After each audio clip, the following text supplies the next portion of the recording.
बिस्मिल्लाहिर्रहमानिर्रहीम, अस्सलाम वालेकुम। मैं हूं सैयद शहरियार अली नकवी, आप लोग देख रहे हैं गोसा वाइन्स 2। और गोसा वाइन्स 2 पे आज मैं आपको एक खबर बताता हूं कि MQM के कायद जनाब अल्ताफ हुसैन साहब ने इमरान खान साहब की जो कॉल है जो उन्होंने दी है कि 24 नवंबर को सारे के सारे पार्टी कारकुनान जो हैं वो सड़कों पर आ जाएं और पुरअमन एहतजाज करें, तो उसके हवाले से जनाब अल्ताफ हुसैन साहब ने जो है वो उनकी हिमायत का भी ऐलान किया। मतलब ऐलान इस तरीके से नहीं किया कि मैं वो करता हूँ, लेकिन ये कि उन्होंने जो PTI के कारकुनान हैं उनको बहुत एक तरीके से कि जो एक लीडर को करना चाहिए उन्होंने उस तरीके से उनको समझाया, क्योंकि उनका सियासी जो सोच है, विज़न है, वो सबको बहुत अच्छे तरीके से पता है कि वो बहुत दूर तक सोचते हैं और बहुत अच्छा सोचते हैं। तो उस पर जो है वो इमरान खान के कारकुनान से उन्होंने मुखातिब होकर कहा है कि आप लोग पुरअमन तरीके से इंसानियत के लिए निकलिए, आप लोग अपने लिए निकलिए, आप अपने बच्चों के लिए निकलें, आप अदालतों के लिए निकलिए और अदालतों की आज़ादी। पाकिस्तान को आप दो तरफ देख लें, या तो आप जो जमहूरियत को आज़ाद कराइए या डिक्टेटरशिप की तरफ ले जाएं। ये अवाम के ऊपर उन्होंने कहा है, जो कि बेसिकली अवाम नहीं बल्कि PTI के कारकुनान को उन्होंने कहा है। और PTI के कारकुनान अब देखते हैं पुरअमन एहतजाज जो है उसके हवाले से, जैसे मैंने आप लोगों को याद होगा परसों मैंने कहा था, या शायद मैंने कल लाइव में कहा है कि बहुत ख़तरे वाली बू मुझे आ रही है। ऐसा लग रहा है कि अल्लाह ना करे 12 मई जो है वो दोबारा रिपीट होने जा रही है। क्यों? इसलिए क्योंकि 12 मई में तो पार्टीज़ आपस में क्लैशेस में थी, कहीं ऐसा ना हो कि एक जमात जो है उसका मुकाबला जो है वो इदारों से हो जाए और उसमें खुदा ना खास्ता जो है लाशें जो है वो गिरने लगे, क्योंकि पाकिस्तान के हालात इस कदर क्रिटिकल हो गए कि वो कहते हैं ना कि सिविल वॉर की तरफ जा रहा है। ऐसा कहीं ना हो जाए। आवाम को और जो दूसरे लोग हैं उनको चाहिए कि ज़रा एहतजाज एक तो पुरअमन किया जाए, और सेकंड चीज़ ये कि इदारों के ख़िलाफ़ बात ना की जाए। इदारों को जो है वो उनकी अपनी रिस्पेक्ट है, वो ज़रूर दीजिए, ठीक है ना। अच्छा, मज़ीद मैं इसके अंदर आप लोगों से और रिक्वेस्ट करूँगा या और पॉइंट्स हाईलाइट करूँगा।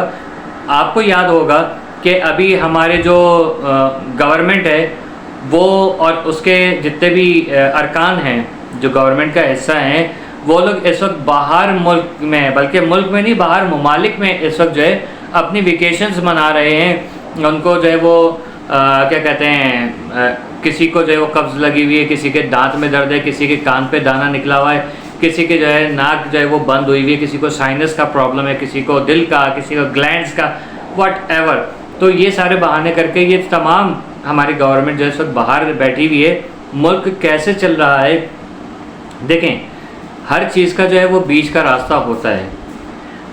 आवाम से नहीं तो आप पार्टी जो कारकुनान हैं या अपोजिशन पार्टी उनके साथ बैठ के, इदारों के साथ बैठ के एक टेबल टॉक कीजिए। टेबल टॉक के ज़रिए जो है मामला बहुत अच्छे हल हो सकते हैं, ठीक है। अब क्या हो रहा है कि जो प्लानिंग हो रही है वो बहुत ज़्यादा ख़तरनाक है, ठीक है। अच्छा, प्लानिंग कौन कर रहा है ये मुझे नहीं पता है कि कौन प्लानिंग कर रहा है, लेकिन हो सकता है कि ना नून लीग और PP हो, ना जो है वो PTI या फजलुर रहमान, मतलब कोई पाकिस्तानी पार्टी नहीं, कोई हो सकता है कोई थर्ड जो मतलब एलियन जिसे नवाज शरीफ साहब कहते हैं, आसमानी मखलूक़ात, तो वो हो सकता है कि इसके अंदर कोई काम कर रहे हों कि जिससे पाकिस्तान के अंदर हालात मज़ीद कशीदा हों। देखें, ये पाकिस्तान बड़े खून खराबे, बड़ी जिद्दोजहद, बड़ी मेहनत के बाद एक ख़ास मकसद के लिए हासिल किया गया था। आज आप हिंदुस्तान के अंदर मुसलमानों की हालात देख लें कि जो मौजूदा प्राइम मिनिस्टर, प्रेसिडेंट और जो चीफ मिनिस्टर्स हैं मुसलमानों के अगेंस्ट काम कर रहे हैं। वर्कर्स जो हैं उनकी ज़हर आलूद वीडियोस जो है वो दुनिया भर में वायरल हो रही हैं। तो पाकिस्तान की इज़्ज़त कीजिए कि हमें ये अल्लाह ताला ने कायद-ए-आज़म मोहम्मद अली जिन्ना रहमतुल्लाह अलैह के ज़रिए और उनके साथियों के ज़रिए उनकी अनथक मेहनत के वजह से जो उसके सिले में हमें ये आज़ाद मुल्क दिया है, तो इसका खुदा के वास्ते जो है वो इसकी कदर करें और इसकी जो है वो इज़्ज़त करें। क्योंकि हम पर्सनल फड्डों के अंदर लग गए एक दूसरे को नीचे दिखाने के लिए। मुल्क का नुकसान पे नुकसान हो रहा है। जो गवर्नमेंट की जो चीज़ें हैं, जो क्या कहते हैं अमलाक हैं, उनको प्राइवेटाइज़ किया जा रहा है। आपका अपनी कंट्री का जो बिज़नेस है وہ اٹھ کے جو باہر ممالک میں بھاگ رہے ہیں، بھاگ چکے ہیں. اب آپ کے پاس انویسٹرز یا بزنس مین بچے نہیں ہیں. باہر سے کوئی آ کے یہاں پر بزنس کرنے کو راضی نہیں ہے. آپ کا اپنا جگری دوست، آپ کا اپنا پھیپڑی دوست جو ہے چائنا، وہ اب آپ کے پاس آنے سے کترا رہا ہے، آپ کے اس کے ساتھ تعلقات خراب ہو رہے ہیں. آپ کم از کم یہ تو دیکھیے کہ ہم اکیلے رہ جائیں گے تو ہمارا بنے گا کیا. مطلب آپ دیکھ لیجئے کہ ایران کے جیسی آپ کے پاس نہ تو عوام ہے، نہ ہی آپ کے پاس ایران جیسے لیڈران ہیں کہ آپ ان کی مثال لے کے کہیں کہ نہیں یار کوئی مسئلہ نہیں، دنیا جاتی ہے تیل لینے کے لیے اور ہم جو ہے وہ اپنی کنٹری کو اسٹیبل کر لیں گے. نہ ایران جیسا دماغ ہے، نہ ایران جیسی پالیسیز ہیں، نہ ایران جیسی عوام ہے، نہ ایران جیسے لیڈران ہیں، نہ ایران جیسی فوج ہے آپ کے پاس. خودداری جو ہے ہمارے اندر سے مر گئی ہے اور ہم ایک دوسرے کی ٹانگ کھینچ رہے ہیں. اس کے پاس زیادہ پیسہ کیوں ہے، اس کا محل مجھ سے زیادہ حسین کیوں ہے، تو اس نے عوام کو لوٹا، میں اس کے جو ہے پیسے لے کر آؤں گا، اور خود وہی کر کے بھاگ جاتے ہیں. تو یہ ساری چیزیں ہو رہی ہیں جس سے عوام جو ہے پریشان ہو رہی ہے. ابھی تک عام عوام سڑکوں پر نہیں آئی ہے، عام عوام سڑکوں پہ نہیں آئی ہے. یہ جو آپ دیکھتے ہیں پی ٹی آئی کا جلسہ ہے یا نون لیگ کا ہے یا پیپلز پارٹی کا، جمعیت کا، متحدہ کا، کسی کا بھی جلسہ ہے، اس میں پارٹی کارکنان باہر نظر آئیں گے آپ کو. عام عوام میرے جیسے بندے باہر نظر نہیں آئیں گے. کیوں؟ کیونکہ ہمیں پتہ ہے کہ ہم کس کے لیے کھڑے ہوں. ٹھیک ہے، ہم نے کسی کو مانا نہیں اپنا، اس لیے ہم کسی کے لیے کھڑے نہیں ہو سکتے، کیونکہ ہمیں ہر ایک کے اوپر شک ہے، کیونکہ ہم نے اتنی زیادہ ڈزیں کھائی ہوئی ہیں. ٹھیک ہے نا، ڈس پڑی ہوئی ہیں ہمیں اچھے خاصی، تو ہم کسی پہ یقین نہیں کرتے. عام عوام کہتے ہیں بھائی بس ہمیں اپنا دیکھنا ہے، کیونکہ عام عوام کے حالات جو ہیں بے انتہا خراب ہیں. نہ ان کی بیک پہ کوئی کھڑا ہوتا ہے کہ کہیں کہ یار چلو فلانا جو ہے وہ پارٹی ہمیں سپورٹ کر رہی ہے یا ہمارے گھر کا دال روٹی چلا رہی ہے. ایسا عام عوام کے پاس کوئی سسٹم نہیں ہے. ایون یہ کہ جو پارٹی کارکنان ہیں یا پارٹی کو سپورٹ کرنے والے ہیں، ان لوگوں کے خود کے بھی یہی حالات ہیں. لیکن کیا ہے، کسی کے وہ ہوتے ہیں نا کہ پرسنالٹی سے انسپائر ہو کے، کسی کی فیم دیکھ کے، کسی کا نام دیکھ کے اس سے انسپائر ہو کے ہم کسی کو سپورٹ کر رہے ہوتے ہیں. لیکن کیا وہ واقعی میں سپورٹ کے قابل ہے کہ نہیں ہے، وہ اللہ ہی جانتا ہے بہت بہترین طریقے سے.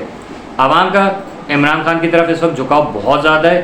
عوام کا نہیں، جو ایک مجمع نظر آ رہا ہے جس میں کافی پارٹی ممبرانس بھی شامل ہیں اور ان کی پارٹی کے ارکان بھی شامل ہیں، کہ وہ اب ان کا شاید وہ رتبہ نہیں رہا تو ان کی پارٹی کے کارکنان بھی جو ہے وہ ادھر چلے گئے. بہت ساری ایسی پارٹیز ہیں، اس میں یہ نہیں کہہ سکتے کہ یار آپ جو کسی خاص پارٹی کو ٹارگٹ کر رہے ہو، نہیں، سب جانتے ہیں بہت اچھے طریقے سے، میں نام نہیں لوں گا. لیکن مسئلہ کیا ہے کہ اگر ایسا ہے، اگر آپ کو لگتا ہے کہ عمران خان کے اندر سچائی ہے اور وہ باہر آ کے آپ کے لیے، ہمارے لیے، ملک کے لیے کچھ اچھا کرے گا، تو ظاہر ہے کہ ہر بندہ اس کو سپورٹ کرے گا. عام آدمی سے مراد ہے کہ میرے جیسے بندے جو کسی پارٹی سے خوش نہیں ہیں، کیونکہ ہم نے سب کو دیکھ لیا ہے. ٹھیک ہے، لیکن اگر ایسا ہو جاتا ہے کہ وہ آ کے واقعی میں اپنی غلطیاں سدھار لیتا ہے تو بہت اچھی بات ہے. لیکن اگر پھر وہی چیز ملے گی تو اس کے بعد ملک کہاں جائے گا؟ لے دے کے ہمیں آرمی کے ہی آگے ہاتھ جوڑنے پڑتے ہیں. کیونکہ سوری ٹو سے آپ لوگوں کو برا لگتے ہیں میری باتیں، لیکن حقیقت یہی ہے، پاکستان نے جب کبھی بھی ترقی کی ہے، دنیا کے اندر اپنا نام روشن کیا ہے، تو وہ مارشل لاء کے دور میں کیا ہے. جمہوریت سے بہتر میں سمجھتا ہوں آمریت، جسے آپ لوگ کہتے ہیں ڈکٹیٹرشپ. میں ہمیشہ پاکستان آرمی کا دیوانہ ہوں، سپورٹ کرتا ہوں. سیاستدان کوئی اچھا ہے کوئی برا ہے مجھے نہیں پتا بھائی، لیکن میں نے اپنی جب سے ہوش سنبھالا ہے اور ہم نے آرمی کی قربانیاں دیکھی، اپنی ایجنسیز کی قربانیاں دیکھی ہیں اور ان کے کام دیکھے ہیں، تو میں ہمیشہ آرمی کو سپورٹ کرتا ہوں. لیکن اس کا مقصد ہرگز یہ نہیں ہے کہ میں کسی سیاستدان کو بولوں کہ نہیں یار یہ کوئی مطلب نیچے دکھانے کی نہیں. لیکن آپ لوگوں کی مرضی، آپ لوگ جس کو بھی سپورٹ کرتے ہیں، بٹ میرے لیے سب قابل احترام ہے. لیکن سب سے زیادہ قابل احترام جو ہے میرے لیے پاک فوج ہے، اور میں اسی کے لیے جو ہے سمجھ لیں کہ ہمیشہ آواز اٹھاتا ہوں. مجھے کبھی بھی امید رہی ہے، جو میں نے دیکھا ہے، ہمیں پرویز مشرف کا دور بہت اچھی طریقے سے یاد ہے. میں اکثر ان کے دور کی باتیں کر رہا ہوتا ہوں، لیکن لوگوں کو شاید وہ کھلتا ہے کہ یار یہ مشرف نے یہ کر دیا وہ کر دیا. غلطیاں ہر ایک سے ہوئی ہیں، میں اس کو وہ نہیں کر رہا، اون نہیں کر رہا کہ نہیں یار یہ بڑا اچھا کیا ہے. ایسا نہیں، اچھا کیا برا کیا ہے وہ سب کو پتہ ہے. لیکن جو ملک نے ترقی کی، मुल्क का नाम रोशन हुआ वो हमेशा आर्मी के दौर के अंदर हुआ है, ये बात आप लोग भूल नहीं सकते। हाँ, गलतियाँ बेइंतहा बड़ी हुई, बांग्लादेश अलग हुआ, आर्मी के दौर में हुआ, वो भी सबको पता है, सबको पता है। इसमें आर्मी का दौर भी था, उसमें कुछ हमारे भुट्टो साहब की भी जो वो कारनामे शामिल थे, तो वो सब चीज़ें हो चुकी, उसको कुरेदना, उसको रोना कोई अब उससे कोई फ़ायदा नहीं है। अभी क्या चल रहा है, आपके पड़ोसी ममालिक के साथ ताल्लुकात कैसे हैं, आपकी खारजा पॉलिसी कैसी है, आपकी फॉरेन पॉलिसी क्या है, पब्लिक से आप कितना अटैच हो, डाउन टू अर्थ या जिसको ग्रास रूट लेवल कहा जाता है, उस पर आप क्या कर रहे हो? आप कुछ भी नहीं कर रहे। ना नवाज शरीफ साहब की पार्टी इस मरतबा कुछ कर पाई है, क्योंकि 1 साल भी नहीं हुआ वैसे तो, लेकिन उनकी पार्टी जो कि बेसिकली इलेक्शन हार चुकी थी अच्छे तरीके से, तो खैर बहरहाल फिर भी जब तक भी बैठे रहे कोई अच्छे रिपोर्ट्स नहीं आई। चाइना से आपके ताल्लुकात ख़राब, आपके किसी मुल्क से ताल्लुकात अच्छे नहीं। हम पाकिस्तान बीइंग अ नेशन, हम कहाँ खड़े हैं? क्या हम हमेशा इसी चीज़ में लगे रहेंगे कि पीपल्स पार्टी ये बिलावल ऐसा, नवाज शरीफ ऐसा, और वो क्या नाम है इमरान खान या फजल रहमान साहब, क्योंकि ये 4-5 बड़े नाम हैं तो ज़्यादातर इन्हीं को हाईलाइट किया जाता है। तो क्या हम लोग बीइंग अ नेशन एक हैं? क्या हम अच्छा लीडर डिज़र्व करते हैं? क्या हम खुद अच्छे हैं? मैं नहीं समझता। जैसी आवाम वैसे हुक्मरान। ठीक है, उम्मीद करता हूँ मेरी बात से हटी बड़ी होगी, लेकिन फिर भी कोशिश करता हूँ कि मैसेज दे दूँ आप लोगों को। बाकी आप लोगों का मैसेज किस तरीके से आप लोगों तक कन्वे होता है अल्लाह ही जाने है। ठीक है, अपनी राय से ज़रूर आगाह कीजिएगा। कीप वॉचिंग गुस्सा वाइन्स। अल्लाह हाफिज़। गुस्सा वाइन्स 2।